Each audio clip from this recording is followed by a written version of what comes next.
Luke chapter 23.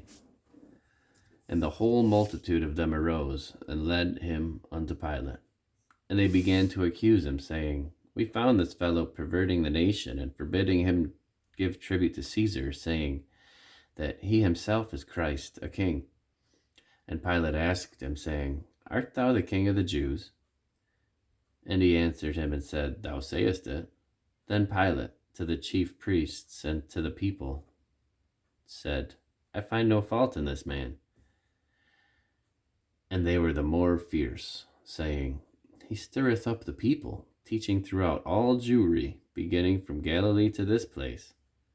When Pilate heard of Galilee, he asked whether the man were a Galilean. And as soon as he knew that he belonged unto Herod's jurisdiction, he sent him to Herod, who himself was also at Jerusalem at that time. And when Herod saw Jesus, he was exceeding glad, for he was desirous to see him of a long season, because he had heard many things of him, and he hoped to have seen some miracle done by him. Then he questioned him with many words, but he answered him nothing. And the chief priests and scribes stood and vehemently accused him. And Herod with his men of war set him at naught, and mocked him, and arrayed him in a gorgeous robe, and sent him again to Pilate. And the same day Pilate and Herod were made friends together, for before they were at enmity between themselves.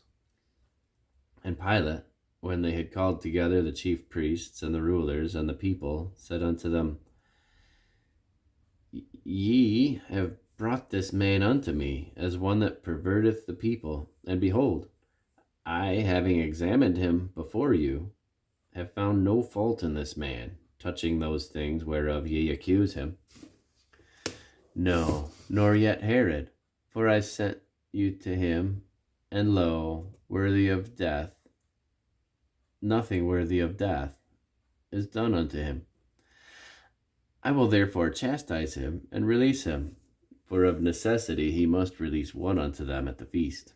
And they cried out all at once, saying, Away with this man, and release unto us Barabbas, who, for a certain sedition made in the city, and for murder, was cast into prison. Pilate, therefore, willing to release Jesus, spake again to them.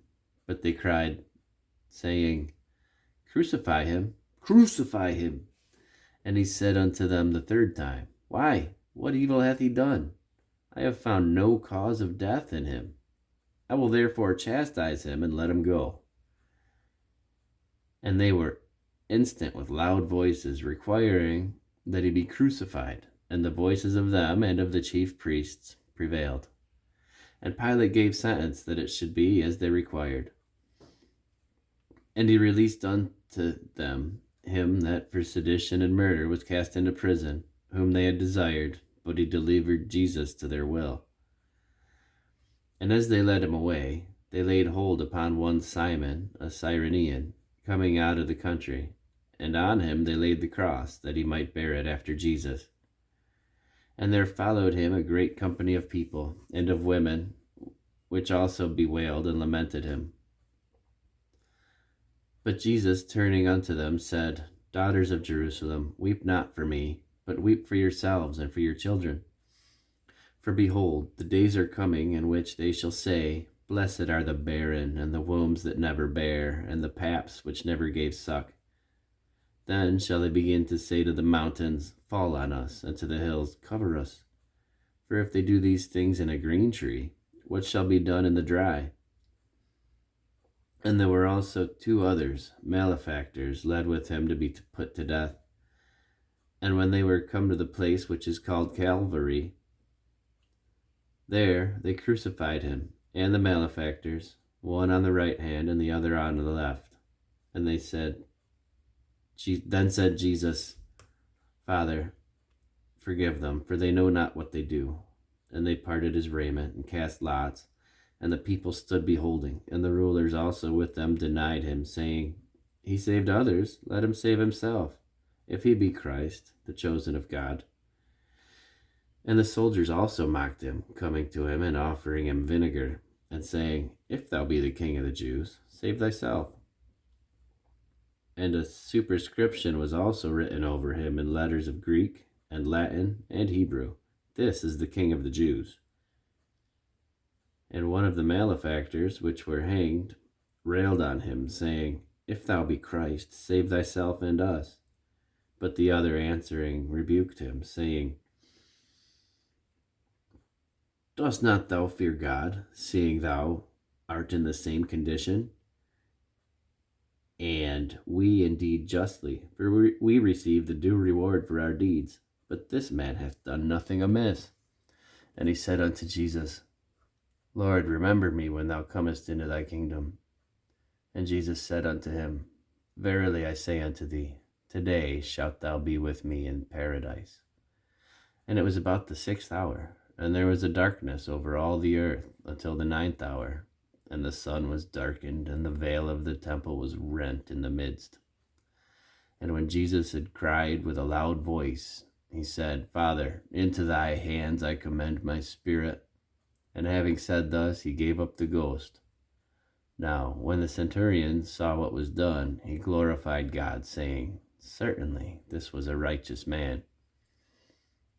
And all the people that came together to that sight, beholding these things which were done, smote their breasts and returned. And all his acquaintances and the women that followed him from Galilee stood afar off, beholding these things. And behold, there was a man named Joseph, a counselor, and he was a good man and just. The same had not consented to the counsel and deed of them.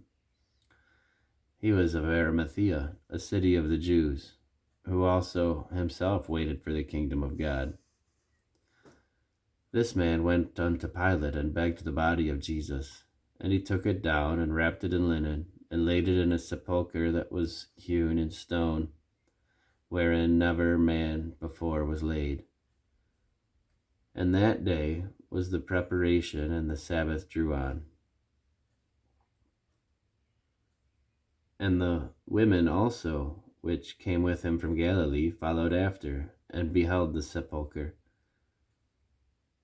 and how his body was laid. And they returned, and prepared spices and ointments, and rested the Sabbath day, according to the commandment.